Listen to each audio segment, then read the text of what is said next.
एक शब्द, सिर्फ एक शब्द, बस सिर्फ एक शब्द ऐसा कह दीजिए जो आपके छवि और चरित्र दोनों के साथ मेल नहीं खाता। बस काफ़ी है आपके छवि और प्रतिष्ठा को धूमिल करने के लिए। आवेश हो, आवेग हो या क्रोध, इसके मारे हम काफ़ी कुछ कह जाते हैं। काफ़ी कुछ कहने की ज़रूरत नहीं है, सिर्फ एक शब्द काफ़ी है आपके छवि, आपके चरित्र को चित्रण करने के लिए, और वो आपके प्रतिष्ठा को धूमिल कर सकता है। क्योंकि यह कथनी और करनी में फ़र्क दिखा देता है। एक बार कह देने के बाद उसके बाद कितनी भी सफाई दें वो पर्याप्त नहीं है। इससे अफवाहें, गलतफहमियां तैयार होती है और जिससे समाज में आपकी प्रतिष्ठा और सम्मान दोनों को हानि पहुंचती है। शब्द या वाणी आपके जिह्वा से निकलता है और वहीं सरस्वती विराजमान होते हैं। आवेग, आवेश या क्रोध में यदि आप कोई कटु शब्द इसका प्रयोग कर लेते हैं तो सरस्वती सबसे पहले लुप्त हो जाती है। आपकी चेतना, आपका विवेक समाप्त हो जाता है। तो आप कुछ भी कह देते हैं।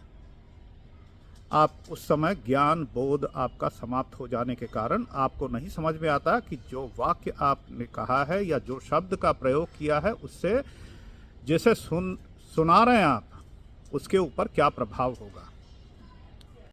ये विषय फिलॉसॉफिकल नहीं है, ये कोई दर्शन नहीं है। बिल्कुल है, परंतु ये कई लोग ज्ञान होने के बावजूद भी, जिनकी छवि अच्छी होने के बावजूद भी कह जाते हैं आवेग में। उसके बाद क्या होता है? एक पश्चाताप चलता रहता है और इस पश्चाताप के लिए प्रायश्चित कैसे करें, क्या करें, और जिसे कहा गया है उसके समक्ष खड़े कैसे हो, उपस्थित कैसे हो, उसे क्षमा भी अगर मांगना हो तो किस तरीके से मांगे, ये एक उधेड़बुन चलता रहता है। इसी को अपराध बोध कहा जाता है, इसी को ग्लानि बोध कहा जाता है। जो कुछ भी मैंने कहा है ये सभी को पता है। ऐसा नहीं है कि मैं कोई नया वाक्य या नया कोई फंडामेंटल्स बता रहा हूँ। पता होने के बावजूद भी लोग कर बैठते हैं। ये उनके लिए है जिन्होंने किया है। किया तो मैंने भी है, और उसी का पश्चाताप कई बार सोच के देखते हैं कि कहने से पहले जब आईने में शक्ल देखा था तो स्वयं का दिखाई दिया था, लेकिन इस पाप को करने के बाद खुद को पहचानना थोड़ा सा मुश्किल होता है। जिस नैतिकता की बात करते रहते हैं वो नैतिकता, उसमें कमी आ जाती है। आपकी छवि उस तरह अब नहीं रहता।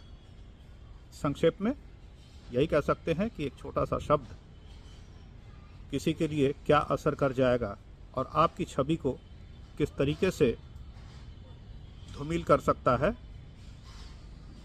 इसको ध्यान में रखना बहुत ज़रूरी है।